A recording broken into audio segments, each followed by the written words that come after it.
All right, Renee, this one's for you, friend. Remember, you've already got your whole first sentence, so you just need three more. All right, your first sentence. On a hot, no school day, Tiny Tim was at the park. Okay, so here's your information that you gave me. Tiny the dog, or Tiny Tim the dog, was playing ball on a no school day at the park. So you could say something like on a hot no school day, Tiny the Tim was at the park.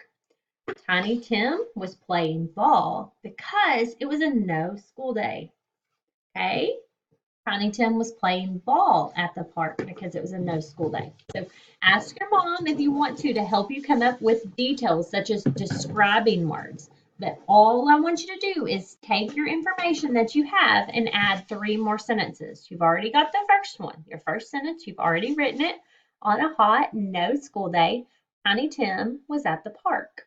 Okay? And you could say, Tiny Tim, the dog, was playing ball at the park. Okay? Add some details, add a couple more sentences, and you are good to go. Okay? Remember, I want you to listen to me and pause it. Add details or describing words. He was playing with a big ball, a red ball, a green ball, a small ball. Okay? Think of things that you can use to describe.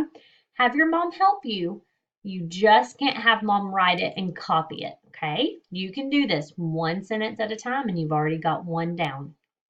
Work on it over the weekend and we'll take a look at it next week. Have a great weekend. Bye, Renee.